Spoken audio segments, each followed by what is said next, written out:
ভয়ের গল্প দেখে নয়, শুনে ভয় লাগে। শুধুমাত্র শিহরিত গল্পগুচ্ছ চ্যানেলে।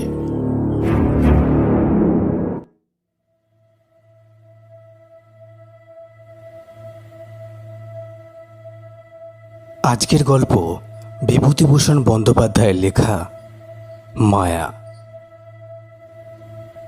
আপনাদের সঙ্গে ঘটা কোনো ভৌতিক ঘটনা বা আপনাদের শোনা কোনো ভৌতিক ঘটনা আপনারা যদি পাঠাতে চান, এই ভিডিওর ডেসক্রিপশন বক্সে ইনস্টাগ্রামের লিঙ্ক দেওয়া আছে। আপনারা সেখানে আপনাদের ঘটনা পাঠাতে পারেন। শুরু হচ্ছে মায়া।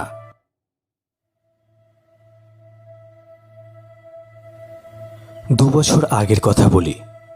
এখনো অল্প অল্প যেন মনে পড়ে। সব ভুল হয়ে যায় কি করে এলাম এখানে। বগুলা থেকে রাস্তা চলে গেল শীতরানির দিকে। চলি সেই রাস্তা ধরেই। রাঁধুনি বামুনের চাকরিটুকু ছিল অনেক দিনের, আজ তা গেল। যাক, তাতে কোনো দুঃখ নেই। দুঃখ এই অবিচারে চাকরিটা গেল। ঘি চুরি আমি করিনি, কে করেছে আমি জানিও না, অথচ বাবুদের বিচারে আমি দোষী সাব্যস্ত হলাম। শান্তিপাড়া, সর্ষে, বেজের ডাঙা পার হতে বেলা দুপুর ঘুরে গেল।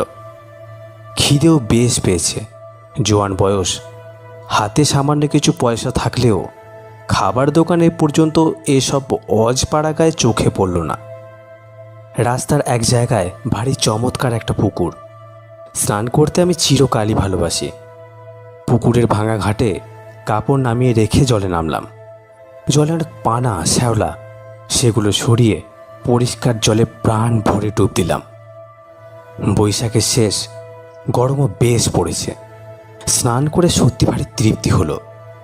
পুকুরের ধারে একটা তেঁতুল গাছের ডালে ভিজে কাপড় হতে দিলাম। শরীর ঠান্ডা হলো, কিন্তু পেট সমানে জ্বলছে। এ সময় কোনো বনের ফল নেই, চোখে তো পড়ে না যেদিকে চাই। এমন সময় একজন বুড়ো লোক পুকুরটাতে নাইতে আসছে দেখা গেল। আমাকে দেখে বললে, বাড়ি কোথায়? আমি বললাম, আমি গরিব ব্রাহ্মণ, চাকরি খুঁজে বেড়াচ্ছি। আপাতত বড় খিদে পেয়েছে, খাবো কোথায়? আপনি কি সন্ধান দিতে পারেন? বুড়ো লোকটি বললে, দাঁড়াও, নিয়ে নি, সব ঠিক করে দিচ্ছি। স্নান সেরে উঠে লোকটি আমাকে সঙ্গে করে নিয়ে গ্রামের মধ্যে ঢুকে জঙ্গল ঘেরা একটা পুরনো বাড়িতে ঢুকলো। বললে, আমার নাম নিবারণ চক্রবর্তী। এ বাড়ি আমার, কিন্তু আমি এখানে থাকি নে। কলকাতায় আমার ছেলেরা ব্যবসা করে, শ্যামবাজারে ওদের বাসা। এত বড় বাড়ি পড়ে আছে, আর সেখানে মাত্র 3খানা ঘরে আমরা থাকি। কি কষ্ট বলো দেখি। আমি মাসে মাসে একবার আসি, বাড়ি দেখাশোনা করি। ছেলেরা ম্যালেরিয়ার ভয়ে আসতে চায় না। মস্ত বড় বাগান আছে বাড়ির পেছনে, তাতে সব রকম ফলের গাছ আছে। 12 ভূতে খায়। তুমি এখানে থাকবে? বললাম, হ্যাঁ, থাকতে পারি। কি কাজ করতে? রাঁধুনি কাজ। যে কদিন আছি সে কদিন রাঁধো, দুজনে খাই। হ্যাঁ, খুব ভালো। আমি রাজি হয়ে যেতে লোকটা যেন ভারী খুশি হলো। আমার খাওয়ার ব্যবস্থা করে দিলে তক্ষণি। খাওয়া দাওয়ার পরে আমাকে একটা পুরনো মাদুর আর একটা মোটা তাকিয়া বালিশ দিয়ে বললে, বিশ্রাম করো। পথে হেঁটে বড় ক্লান্ত হয়ে পড়েছিলাম। ঘুমিয়ে যখন উঠলাম, বেলা তখন নেই। রাঙা রোদ বড় বড় গাছপালার উঁচু ডালে।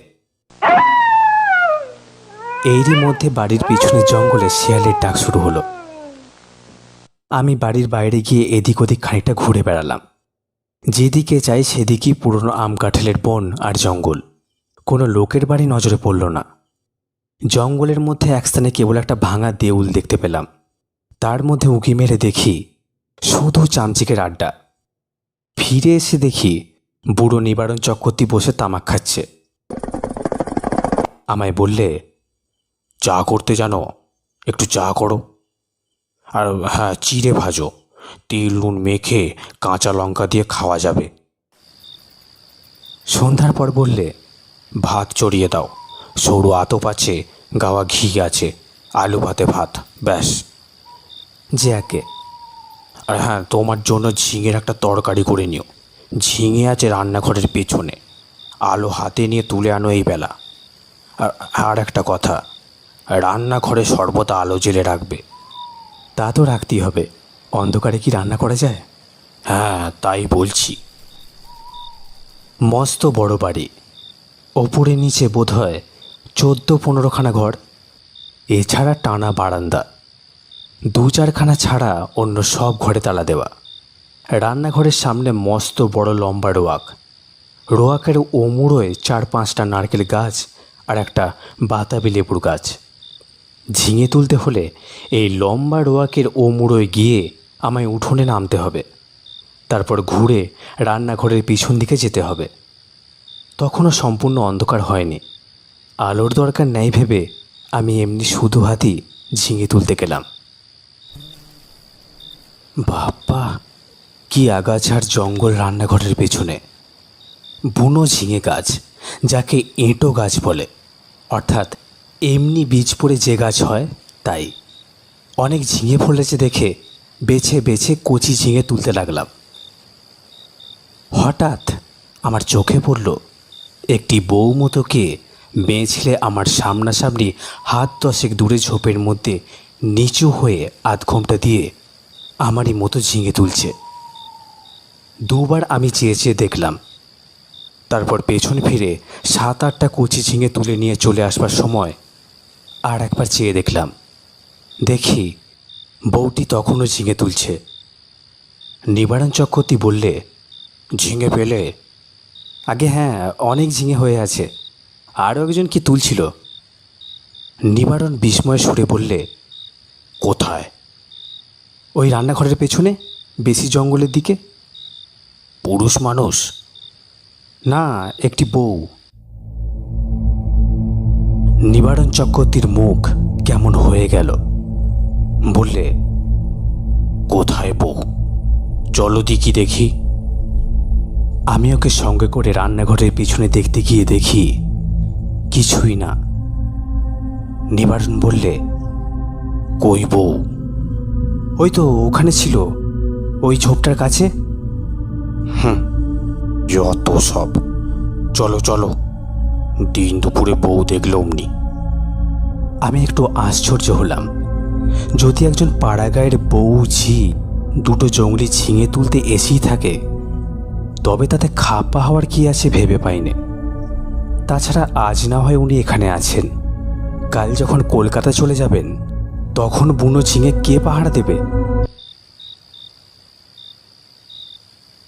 রাত্রে খাওয়া দাওয়ার পর চক্রবর্তী বুড়ো আবার সেই ঝিঙে চুরির কথা তুললে। বললে, আলো নিয়ে যাওনি কেন ঝিঙে তুলতে? তোমায় আমি আলো হাতে নিয়ে যেতে বলেছিলাম, মনে আছে? কেন তা যাওনি? আমি বুঝলাম না কি তাতে দোষ হলো।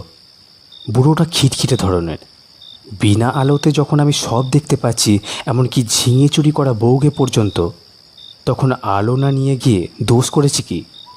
বুড়ো বললে, না না, সন্ধ্যার পর সর্বদা আলো কাছে রাখবে। কেন? তাই বলছি। তোমার বয়স কত? এই 37-38 হবে। অনেক কম বয়স আমাদের চেয়ে। আমার এই 63। যা বলি কান পেতে শুনো। আগে নিশ্চয়। রাত্রে শুয়ে আছি, ওপরের ঘরে কিসের যেন ঘট ঘট শব্দ শুনে ঘুম ভেঙে গেল। জিনিসপত্র টানাটানি শব্দ। কে বা কারা যেন বাক্স বিছানা এখান থেকে ওখানে সরাচ্ছে, ভারী জিনিস সরাচ্ছে। বুড়োকাল সকালে চলে যাবে কলকাতায়, তাই বোধহয় জিনিসপত্র গোছাচ্ছে। কিন্তু এত রাত্রে? বাবা, কি বাতিগ্রস্ত মানুষ। সকালে উঠে বুড়োকে বলতেই বুড়ো অবাক হয়ে বললে, আমি? হ্যাঁ, অনেক রাতে। ও হ্যাঁ, না, ঠিক ঠিক। আমাকে বললেই হতো, আমি গুছিয়ে দিতাম। চক্রবর্তী বুড়ো আর কিছু না বলে চুপ করে গেল। বেলা 9টার মধ্যে আমি ডাল ভাত আর ঝিঙে ভাজা রান্না করলাম। খেয়ে দিয়ে পোটলা বেঁধে সে রওনা হলো কলকাতায়। যাবার সময় বারবার বলে গেল, নিজের ঘরের লোকের মতো থেকো ঠাকুর। পেয়ারা আছে, আম কাঁঠাল আছে, উৎকৃষ্ট পেঁপে আছে, তরি তরকারি পোতো, আমার খাসার জমি পড়ে আছে 3 বিঘে, ভদ্রাসন হলো 1.5 বিঘের ওপর, লোক অভাবে জঙ্গল হয়ে পড়ে আছে। খাটো, তরকারি উৎপন্ন করো, খাও, বেচো, তোমার নিজের বাড়ি ভাববে, দেখাশুনো করো, থাকো, ভাবনা নেই। আর একটা কথা। কি?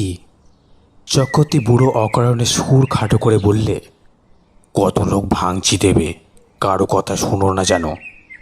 বাড়ি দেখাশুনো যেমন করবে, নিজের মতো থাকবে, কোনো কথায় কান দেবে না। গাছের ফল ফুলুরি তুমিই খাবে। 2টো ঘর খোলা রইল তোমার জন্যে। বুড়ো চলে গেল, আমাকে যেন আকাশে তুলে দিয়ে গেল। আরে, এত বড় বাড়ির বড় বড় 2খানা ঘর আমার ব্যবহারের জন্য রয়েছে, তাছাড়া বারান্দা, রান্নাঘর, রোয়াক তো আছেই। বাড়িতে পাতকুয়ো, জলের কষ্ট নেই, শুকনো কাঠ যথেষ্ট, কাঠের কষ্ট নেই। 10টা টাকা আগাম দিয়ে গিয়েছে বুড়ো। প্রায় 1/2 মণ টাক সরু আতপ চালও আছে, গাছ ভরা আম কাঁঠাল। এ যেন ভগবানের দান আকাশ থেকে পড়ল হঠাৎ। ভয়ের গল্প দেখে নয়, শুনে ভয় লাগে, শুধুমাত্র শিহরিত গল্পগুচ্ছ চ্যানেলে।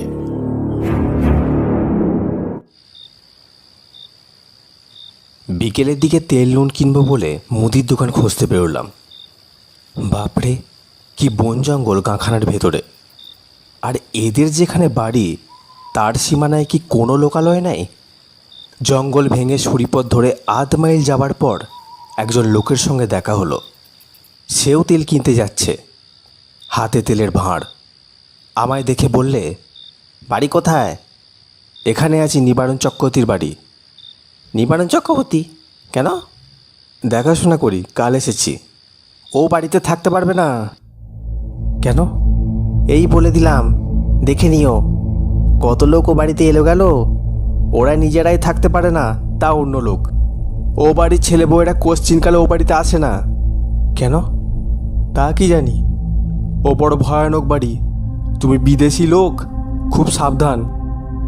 আর কিছু না বলে লোকটা চলে গেল। আমি দোকান খুঁজে জিনিস কিনে বাড়ি ফিরলাম, তখন বিকেল গড়িয়ে সন্ধ্যা নামছে। দূর থেকে জঙ্গলের মধ্যেকার পুরনো উঁচু দোতলা বাড়িখানা দেখে আমার বুকের ভেতরটা ছট করে উঠল।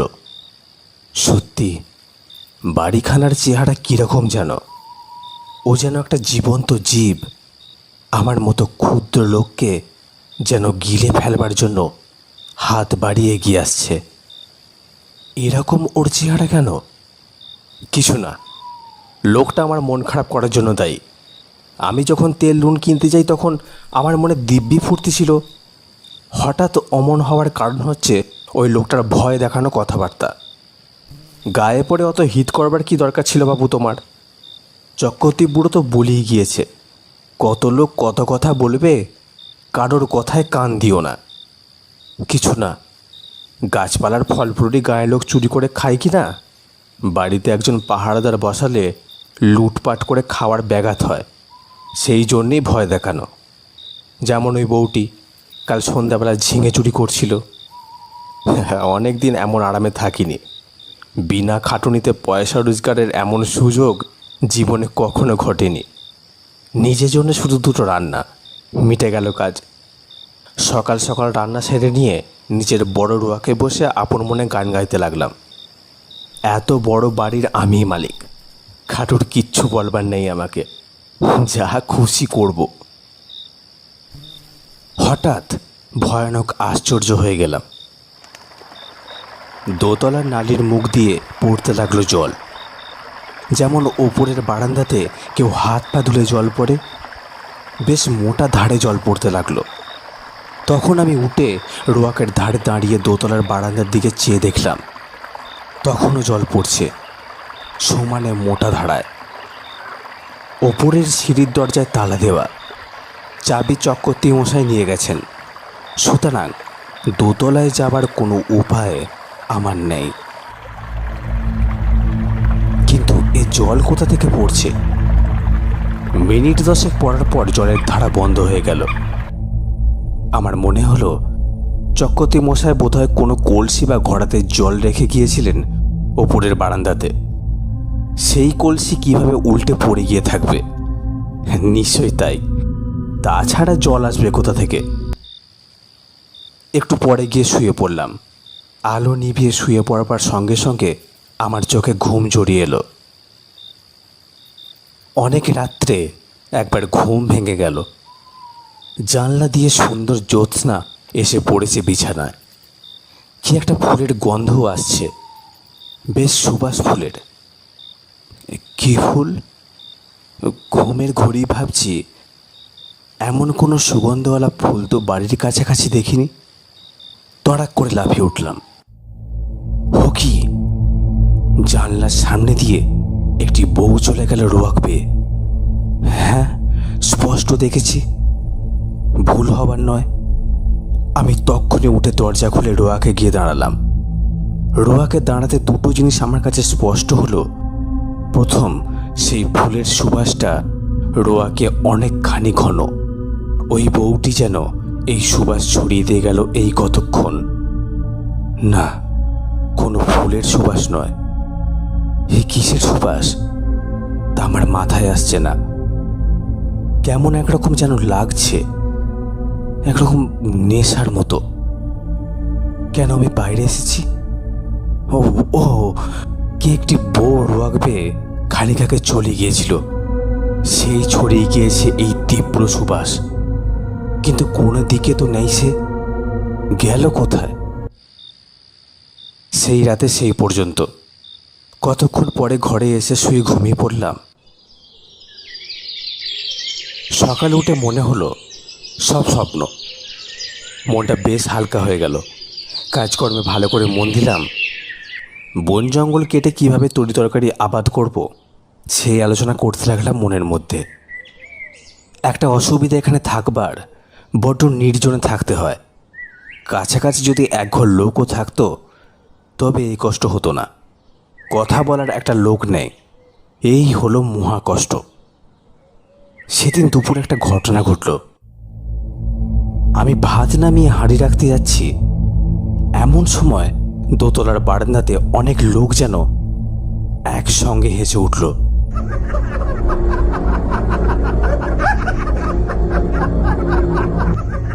সে কি ভীষণ অট্ট হাসি! আমার গা যেন দোল দিয়ে উঠল সে হাসি শুনে। খিলখিল করে হাসি নয়, খলখল করে হাসি। আকাশ বাতাস থমথমিয়ে উঠল সে হাসির শব্দে। ভাত ফেলে রেখে দৌড়ে গেলাম। রোয়াকে গিয়ে ওপরের দিকে দেখি, কিছুই না। নিচের জানলা যেমন বন্ধ, ওপরের ঘরে ষাঁড়বন্দি জানলা তেমনই বন্ধ। হাসির লহর তখন থেমে নিশ্চুপ হয়ে গিয়েছে। ব্যাপার কি? কোনো বদমাইশ লোকের দল ওপরে আড্ডা বেঁধেছে। ওপরে সিঁড়ির মুখে গিয়ে দেখি দরজায় তেমনি কুলুপ ঝুলছে। আমার ভয় হয়নি, কেননা দিনের বেলা, চারিদিকে সূর্যের আলো। এ সময় মনের মধ্যে কোনো ভূতের সংস্কার থাকে না। এই হাসি যদি আমি রাত্রে শুনতাম তবে বোধহয় ভয়ে অজ্ঞান হয়ে যেতাম। চাবি দিয়ে দাঁত খুলতে হতো। রান্নাঘরে ফিরে এসে ভাতের ফ্যান গেলে ঝিঙের তরকারি চাপিয়ে দিই। প্রচুর ঝিঙে জঙ্গলে ফলেছে, যত ইচ্ছে তুলে নিয়ে যাও। আমারই বাড়ি, আমারই ঝিঙে লতা। মালিক হওয়ারই একটা মাদকতা আছে, তা কাল থেকে বুঝছি। আমার মতো গরিব বামুনের জীবনে এমন জিনিস এই প্রথম। কান পেতে রইলাম ওপরের ঘরে কোনো শব্দ আসে কিনা শুনতে। ছুঁচ পড়বার শব্দও পেলাম না। খেয়ে দিয়ে নিজের মনে বিছানায় গিয়ে শুয়ে ঘুমিয়ে পড়েছি। ঘুমের ঘরে শুনছি ঘরের মধ্যে অনেক লোক কথাবার্তা বলছে, হাসছে। ঘুমের মধ্যেও আমি ওদের কথাবার্তা যেন শুনছি। যেমন কোনো বিয়ে বাড়িতে ঘর ভর্তি লোকের মধ্যে ঘুমিয়ে পড়লে লোকজনের গলার শব্দ ঘুমের মধ্যেও পাওয়া যায়। হয়তো সবটাই আমার মনের ভুল। মনের সেই ভাব হয়েছিল হাসি শুনে, তারই ফল। এরপর 9 দিন আর কোনো কিছু ঘটেনি।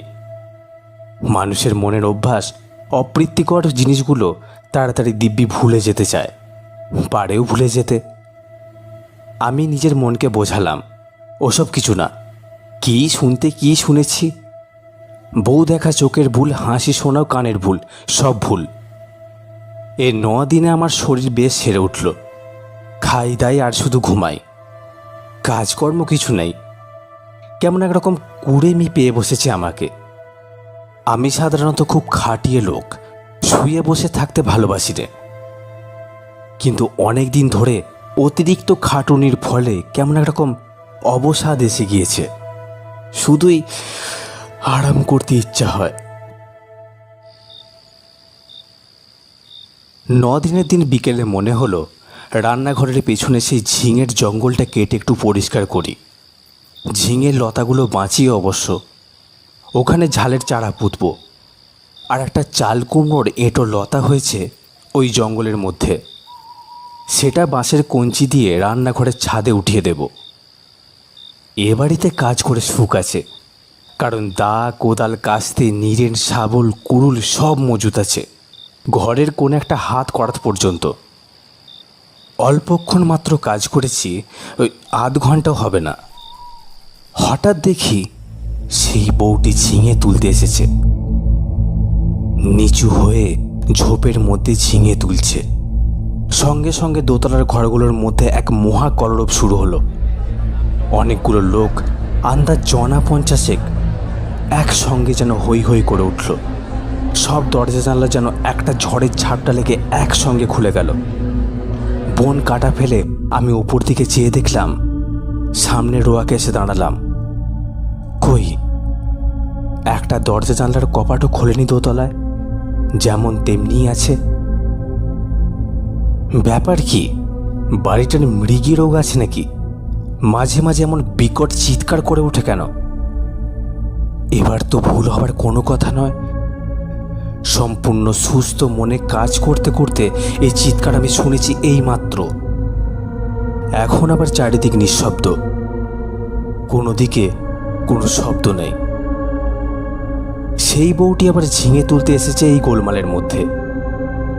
দৌড়ে গেলাম রান্নাঘরের পেছনে, সেখানেও কেউ নেই। সেদিন রাত্রে একটা ঘটনা ঘটল, ভারী মজার ঘটনা বটে। খেয়ে দিয়ে সবে শুয়েছি, সামান্য তন্দ্রা এসেছে। এমন সময় কিসের শব্দে তন্দ্রা ছুটে গেল। চেয়ে দেখি আমার বিছানার চারিপাশে অনেক লোক জড়ো হয়েছে। তাদের সবারই মাথায় লাল পাগড়ি, হাতে ছোট ছোট লাঠি। আশ্চর্যের বিষয়, সকলেরই মুখ দেখতে একরকম। একই লোক যেন 50টি হয়েছে। এই রকম মনে হয় এই প্রথম। বহু আয়নায় যেন একটা মুখই দেখছি। কে যেন বলে উঠল, আমাদের মধ্যে আজ কে যেন এসেছে। একজন তার উত্তর দিলে, এখানে একজন পৃথিবীর লোকের বাড়ি আছে অনেক দিন থেকে। আমি দেখিনি বাড়িটা, তবে শুনেছি।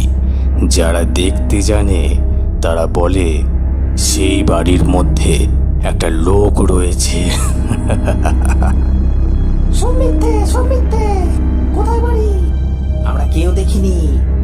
তবে এসো, আমরা নাচ আরম্ভ করি।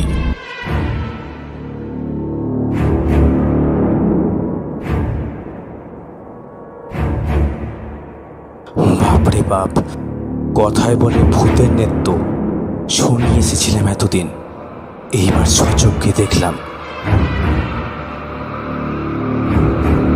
সে কি কাণ্ড! অতগুলো লোক একসঙ্গে লাঠি বাজিয়ে এক তাণ্ডব নৃত্য শুরু করে দিলে। আমার দেহের মধ্যে দিয়ে কতবার যে এলো গেল, তার সঙ্গে সঙ্গে বিকট চিৎকার আর হল্লা। আমার বিছানার বা আমার কোনো অংশ তারা স্পর্শ করল না। আমি যে সেখানে আছি তাও যেন তারা জানে না। ওদের হুঙ্কার আর ভৈরব নৃত্যে আমি জ্ঞান শূন্য হয়ে গেলাম।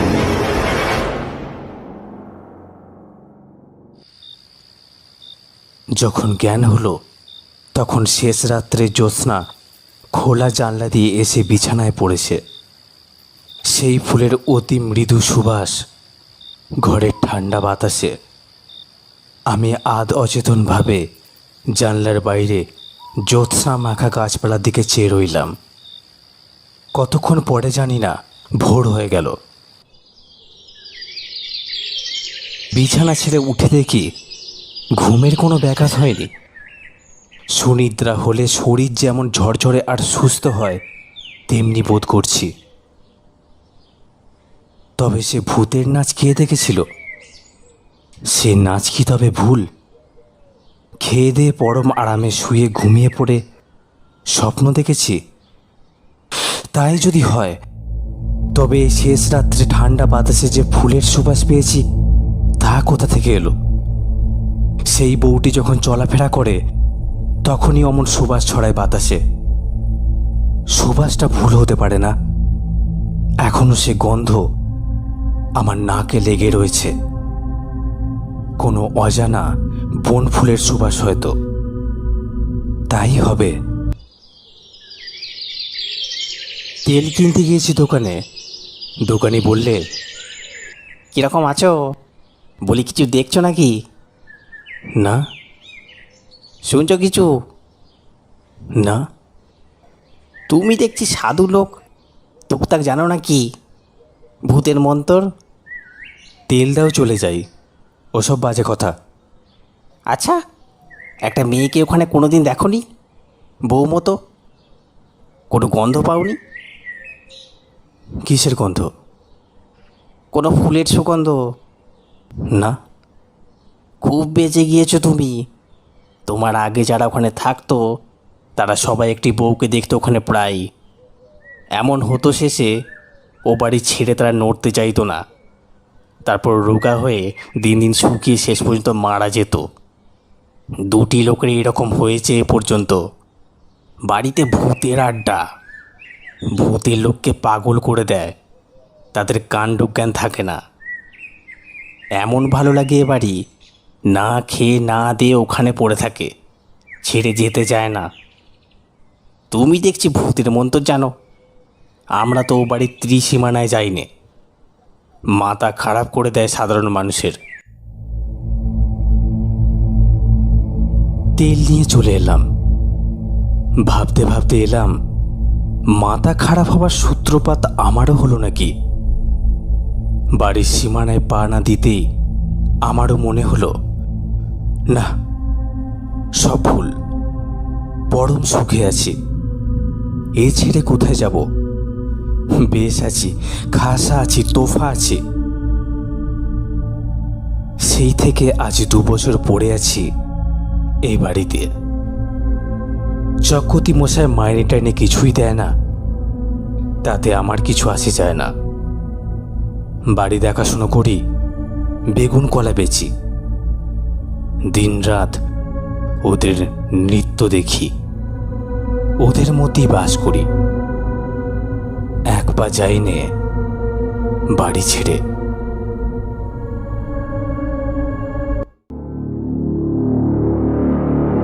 ভয়ের গল্প দেখে নয়, শুনে ভয় লাগে। শুধুমাত্র শিহরিত গল্পগুচ্ছ চ্যানেলে।